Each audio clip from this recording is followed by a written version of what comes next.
this is Francesca from Luna Press Publishing.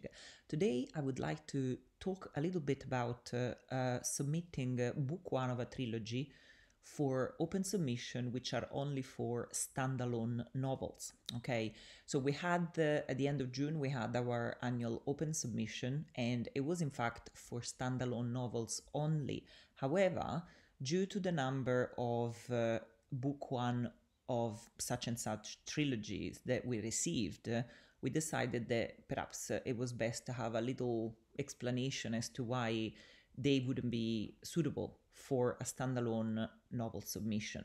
So first of all, the distinction between a trilogy and a series, if you like, just to have that clear. So when you're talking about a trilogy or a duology, even, you are talking about a complete story arc which is spread out over 3 books.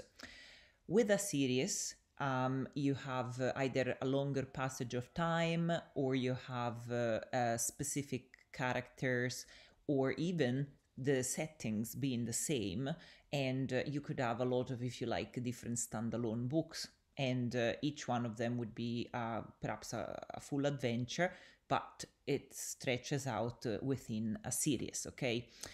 And you follow these characters in their lives, or you follow a world and how it develops with different characters coming in and new ones coming in, etc. Now, with a standalone instead, your novel arc, your plot, everything is fully completed. So from the writer point of view, when you're writing a novel, knowing that once you get to the end, that's it, I think you're writing with a different feeling inside. You know that you want to make sure that everything, all the loose ends are tied and there is a resolution, whatever that may be for you, etc. When you're writing a trilogy, you're obviously ending each book, especially the first and the second, in a way that, of course, it advances the plot, but at the same time, you might have cliffhangers, for example, or you certainly want to let the readers know that we haven't finished yet, this isn't done, so you need to come back because you need to know what's happening next. And for a series, of course, you're creating this marvelous universe, and you want your readers to come back, if you like, for more. So the way you write, from going from standalone to trilogy or to series, it changes, and the novel itself, the book itself, can feel it. It reflects that. So during the June window, as I mentioned, we received several manuscript submissions, which were book ones of trilogies. Now, some of the texts in the email, and this was from more than one person, which is why we decided to address some of these issues, would say things like, this is book one, it can work as a standalone, and if you're not interested in book 2 and 3, I can always self-publish them. And someone else said, I can always propose book 2 and 3 to another press.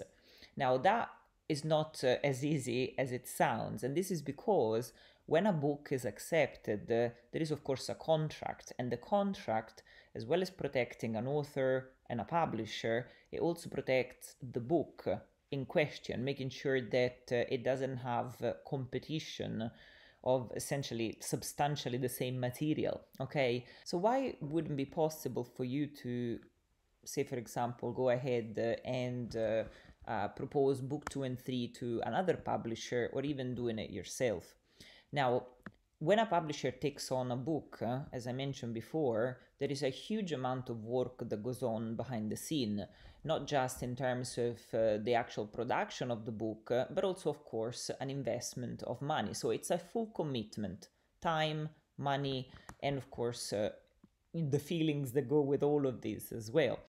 Because of this, you may actually not be legally allowed, to go ahead and publish a book 2 and 3 either by yourself or with another publisher. So it's important that you are upfront with your original publisher when it comes to the first book of the trilogy. On top of this, it is also extremely unlikely that another publisher would want to publish the last book of a trilogy which is somewhere else, or book 2 and 3 of a trilogy, which is somewhere else. And this is because, generally speaking, the strength of a trilogy is in each of the 3 books. The first one tends to be, of course, I'm not saying the most important, but is the one that gets the reader hooked in. So you always want to have the first one. The first one is the one that everyone tries first, of course, and then if they're interested, they stay with the rest of the trilogy. But the first one is, if you like, it's your, it's your most important one. So you want to make sure that the whole is kept together. For that very reason, you will see that not many publishers would want to step up and say, oh yeah, that's fine, we'll just publish the last book. Another point I would like to make is do not sell your soul just for the sake of a publishing contract. This is because when you write a book, you know yourself how much you pour into it. And if this book was born with the idea of being part of a trilogy, and suddenly you're going, oh yeah, no, that's fine, we'll just stop at book 1 because it can be a standalone if you like, and as long as it gets published, I'll do anything. Remember, don't do that, because it will come back at you to haunt you. For a writer, books are very, very precious, so I wouldn't compromise on something like that if I were you. Now, can you walk away from a contract? This is the question that you're going to ask yourself, because if you have sold your soul, and legally you cannot go ahead and publish 2 and 3 either by yourself or with someone else, where do you stand?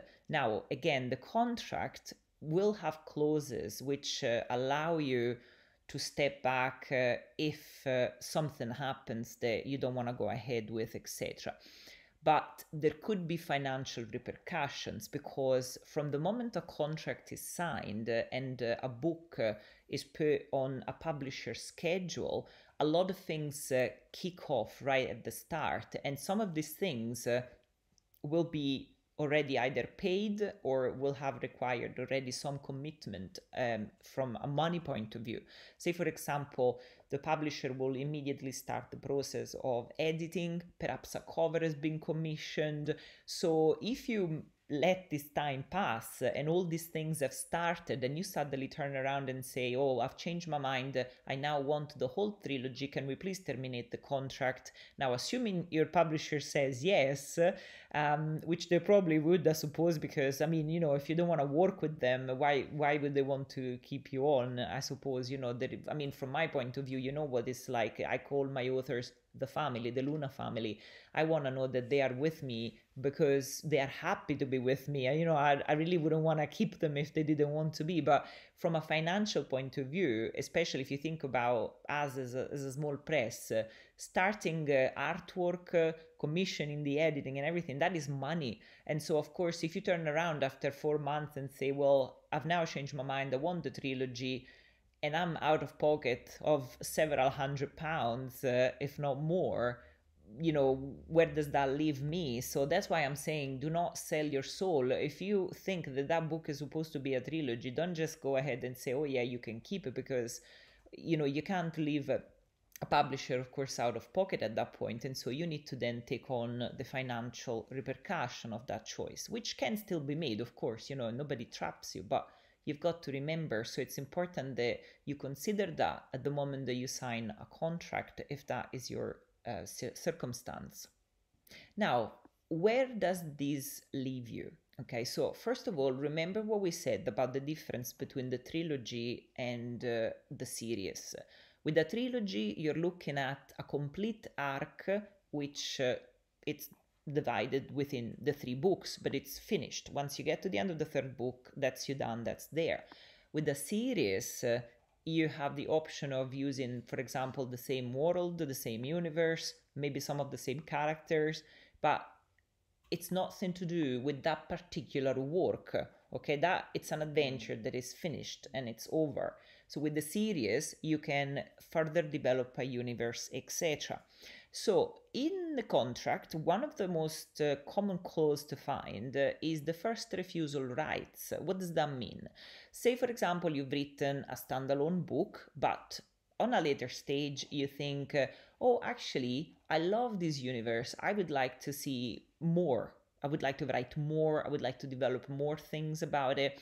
So if you do, the publisher, because it's tied or related to the series, the publisher may say, well, if you write something that is, say, a spin-off of this or whatever, let me know, and I would like to reserve a first refusal rights. So essentially, you go to the publisher and say, here is a spin-off or a continuation or another adventure set in that world. Are you interested?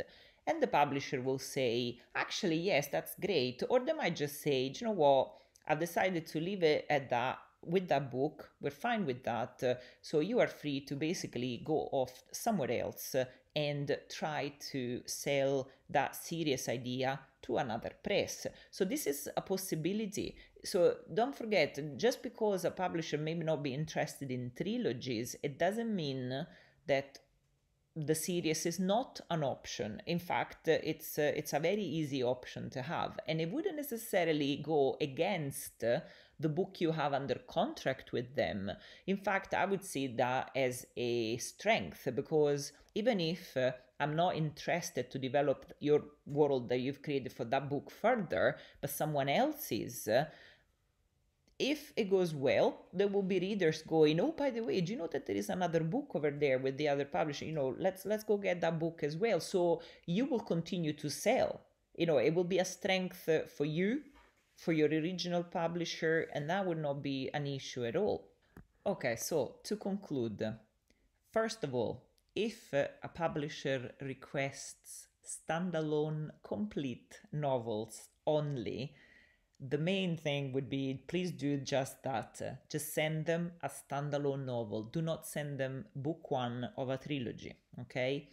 Number two, do not sell your soul just because there is the opportunity to be published. Do not completely discard an entire trilogy that you had planned just to publish this first book. I wouldn't do that if I were you. You are an author. You need to be true to yourself. And lastly, do remember that a trilogy is not a series. And although you may be prevented from developing the rest of a trilogy with another publisher by the various contractual clauses, a series is still a possibility. So, if you have a book for a publisher that is a standalone, and in the back of your head you think, do you know what, this could potentially one day be a series, leave it there. And then when you go, if you are selected and you go to sign the contract, take a look at the various clauses, including first refusal rights, what can you publish that doesn't constitute competition against that book, and even get out clauses. What are they based on? What can you get away should you decide to go for a trilogy route, for example, whilst you are under contract with someone else? So I think that covers the things we wanted to share with you. But we always, we wish you the best of luck with your project, and don't compromise. Find the right publisher for your work. Just because we aren't or another one isn't, it doesn't mean that your work is not sellable. It's just what it is. So look for the right home for your work. Okay, right. Thank you very much, and I'll see you at the next open window.